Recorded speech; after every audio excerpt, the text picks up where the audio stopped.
সংঘের সদর দপ্তরে গতকালকে ডক্টর মোহাম্মদ ইউনূস আমাদের অন্তর্বর্তীকালীন সরকার প্রধান যে অগ্নিঝরা ভাষণ দিয়েছেন, বক্তব্য দিয়েছেন, ওনার এই বক্তব্যে বিশ্ব নেতারা হতবাক। এবং আমরা যারা ওনার বক্তব্যটি গতকালকে দেখেছি, আমি নিজেও অ্যাস্ট্রোনাইট বলতে পারেন যে আমি নিজেও হতবাক।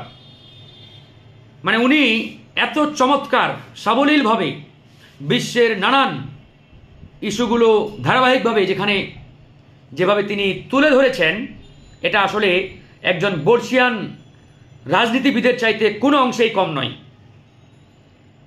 এবং ডক্টর মোহাম্মদ ইউনূস আমাদের জনগণের সরকার, ছাত্র জনতার সরকার। তিনি সেখানে ফিলিস্তিন ইস্যু থেকে শুরু করে ইউক্রেন রাশিয়ার যুদ্ধ থেকে শুরু করে আন্তর্জাতিক নানান বিষয়ে খুব চমৎকারভাবে তিনি সেখানে প্রস্তাবনা তুলে ধরেছেন এবং বিশ্ব নেতাদের তিনি আহ্বান জানিয়েছেন।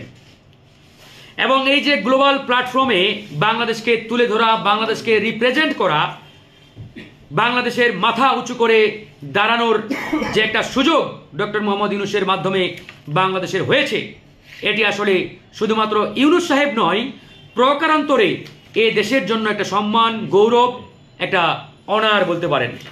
আজকে বিশ্ব নেতারা যেভাবে ডক্টর মোহাম্মদ ইউনূসকে চেয়ার ছেড়ে উঠে এসে দাঁড়িয়ে সম্মান করে শ্রদ্ধা জানাই, স্যালুট জানাই, এটা শুধুমাত্র ডক্টর মোহাম্মদ ইউনূসকেই স্যালুট জানাচ্ছে, ধন্যবাদ জানাচ্ছে, বিষয়টি কিন্তু এমন নয়। ইউনূস সাহেবকে স্যালুট জানানো, ধন্যবাদ জানানো মানে বাংলাদেশকে স্যালুট জানানো, ধন্যবাদ জানানো।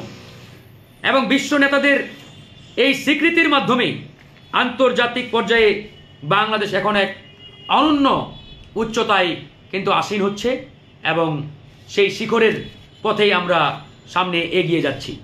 এই জন্য ডক্টর মোহাম্মদ ইউনূসের সরকারকে কোনোভাবেই ব্যর্থ হতে দেওয়া কিংবা বেকায়দায় ফেলানো কিংবা অস্থিতিশীল একটা অবস্থার মধ্যে ফেলা, এরকম নানান ষড়যন্ত্র, নানান চক্রান্ত আমাদের পরাজিত শক্তি কিন্তু অব্যাহত রেখেছে।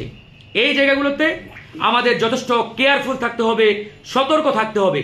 যেমন ডক্টর মোহাম্মদ ইউনূস আমেরিকায় গিয়ে আন্তর্জাতিক নেতারা, বিভিন্ন আন্তর্জাতিক প্রতিষ্ঠানের প্রধানরা তার সাথে লাইন ধরে মিটিং করার জন্য ঘন্টার পরে ঘন্টা অপেক্ষা করছেন।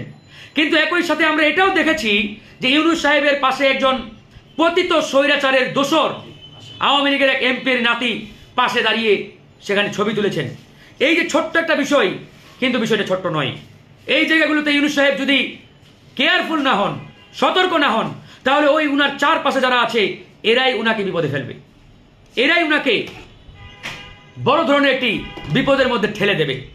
যেমন ওই যে ছেলেটি, আওয়ামী লীগের প্রয়াত এমপি আবু হানিফের নাতি রোহান, সে কিভাবে এরকম একটি গ্লোবাল প্ল্যাটফর্মে অংশগ্রহণ করলেন, কিভাবে ওই হলরুমে প্রবেশ করলেন, ওই প্রধান উপদেষ্টার সহকারী মাহফুজ আলম যে যাইগুলো, ওই যতই ব্যাখ্যা দাঁড় করা মন গড়া, পাবলিক কিন্তু ওই মাহফুজের ব্যাখ্যা খায় নাই। কারণ মাহফুজ নিজেও জানে সে কিভাবে ওখানে প্রবেশ করেছে। কারণ ওটা একটা international platform, global platform, global stage. এরকম একটা জায়গায় হুট করে একজন ব্যক্তি এসে দাঁড়িয়ে যাবে, দৌড়ে স্টেজে উঠবে, এটা আসলে বিশ্বাসযোগ্য না। এটা ওই গুলিস্তানের রঙ্গমঞ্চ কিংবা নাটকের ওই পাঠশালা না যে একজনের মন চাইল লাফিয়ে স্টেজে উঠে গেল। তো এই বিষয়গুলো আমরা কেন সমালোচনা করছি? কারণ আমরা চাই এই সরকারের গায়ে ন্যূনতম যাতে কালো দাগ না লাগে, এই সরকার যাতে কালিমা লিপ্ত না হয়। এই সরকার আমাদের সরকার, কারণ এই সরকারের বিরুদ্ধে কেউ আঙ্গুল তুললে আমাদের কষ্ট লাগে। কারণ আমাদের হাজারো মানুষের জীবন, রক্তের বিনিময়ে এই সরকার প্রতিষ্ঠিত।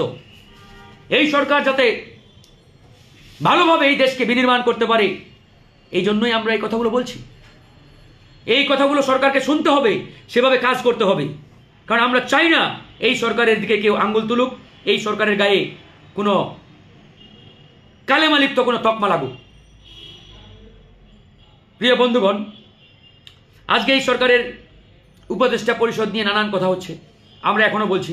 তো যাই হোক, এই যে কাঙ্ক্ষিত সংস্কারগুলোর কথা বলা হচ্ছে, ইতিমধ্যে সরকার 6টি কমিশন গঠন করেছে। বিচার বিভাগ সংস্কার কমিশন, ওই সংবিধান সংস্কার কমিশন, নির্বাচন কমিশন সংস্কার কমিশন। কিন্তু বড় দুঃখের বিষয়, শিক্ষা সংস্কার কমিশন এখনো গঠন করা হয় নাই। যেটি সবচাইতে বেশি জরুরি আমাদের এই মুহূর্তে। কারণ বাংলাদেশের শিক্ষা ব্যবস্থাকে পুরোপুরি ধ্বংস করে দিয়েছে আমাদের ভারতীয় পরিকল্পনায়। আমাদের শিক্ষার মেরুদণ্ড একবারে ধ্বংস করে দেওয়া হয়েছে। বাংলাদেশের শিক্ষা ব্যবস্থাকে দীর্ঘ 17টি বছর মেরুদণ্ডহীন করে দিয়েছে ইন্ডিয়ান পরিকল্পনায় এই হাসিনার সরকার। কারণ ইন্ডিয়ানরা জানে যে বাংলাদেশের মানুষকে কোনোভাবেই সুশিক্ষায় শিক্ষিত হতে দেওয়া যাবে না। কারণ এরা সুশিক্ষায় শিক্ষিত হলে ইন্ডিয়ার তাবেদারি বাংলাদেশে চলবে না। এই জন্য পরিকল্পিতভাবে আমাদের এই শিক্ষা ব্যবস্থাকে তারা ধ্বংস করে দিয়েছে। কিন্তু এই শিক্ষা ব্যবস্থা সবার আগে রিফর্ম করতে হবে, এটাকে পুনর্গঠন করতে হবে। হাসিনার আমলে যত সিদ্ধান্ত, ইন্ডিয়ান প্রেসক্রিপশনে যত সিদ্ধান্ত নেওয়া হয়েছে আমাদের শিক্ষা ব্যবস্থায়, সবগুলোকে বাতিল করতে হবে। প্রত্যেকটি সিদ্ধান্তকে বাতিল করে নতুন একটি স্বচ্ছ কমিশনের মাধ্যমে আমাদের শিক্ষা ব্যবস্থাকে ঢেলে সাজাতে হবে। আমাদের শিক্ষা ব্যবস্থার ভিতরে কিচ্ছু নেই। বাংলাদেশের কৃষ্টি, কালচার, ইতিহাস, ঐতিহ্য সব মুছে দেওয়া হয়েছে।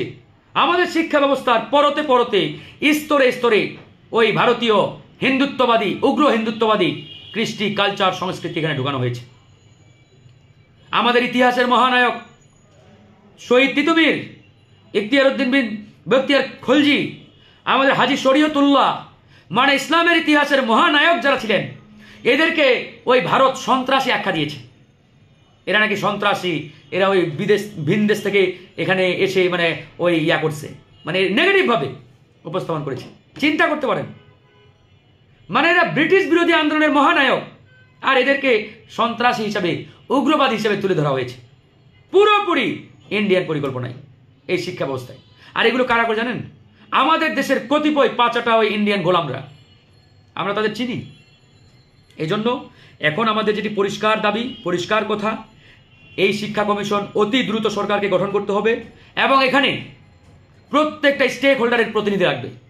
আলেম সমাজের কমপক্ষে 2 জন প্রতিনিধি আমরা চাই এই শিক্ষা কমিশনে, যাতে ইসলাম বিরোধী কিংবা ধর্ম বিদ্বেষী কোনো কিছু আগামীতে আমাদের শিক্ষা ব্যবস্থায় স্থান না পায়। শিক্ষক সমাজের প্রতিনিধি রাখবে, সাংবাদিক প্রতিনিধি রাখবে, বুদ্ধিজীবী থেকে নেওয়া লাগবে। এরকম প্রত্যেকটা লেয়ার থেকে প্রতিনিধি নিয়ে এই কমিশন গঠন করতে হবে এবং তারা আগামীতে কিংবা আগামী 3 মাসের মধ্যে একটি সুন্দর শিক্ষা ব্যবস্থার মডেল জাতির সামনে উপস্থাপন করবেন, তুলে ধরবেন। সেভাবেই আমরা আগামীর বাংলাদেশকে বিনির্মাণ করতে চাই। কারণ শিক্ষাই হচ্ছে একটা জাতির মেরুদণ্ড। এই শিক্ষা ব্যবস্থা যদি ঠিক না থাকে, আপনার আগামীর কারিগর কিভাবে তৈরি হবে বলেন? কিভাবে তৈরি হবে? আপনি নতুন এক বাংলাদেশ বিনির্মাণ করতে চান, কিন্তু জাতি হিসাবে মানুষকে আপনি অন্ধকার জগতে এখনো ফেলে রাখছেন। কিভাবে সম্ভব? আমি তো মনে করি উন্নত বিশ্বের সাথে তুলনা করলে আমরা 50 বছর পিছনে আছি এখনো। ওদেরকে ধরতে গেলে আমাদের আরো 50 বছর সময় লাগবে।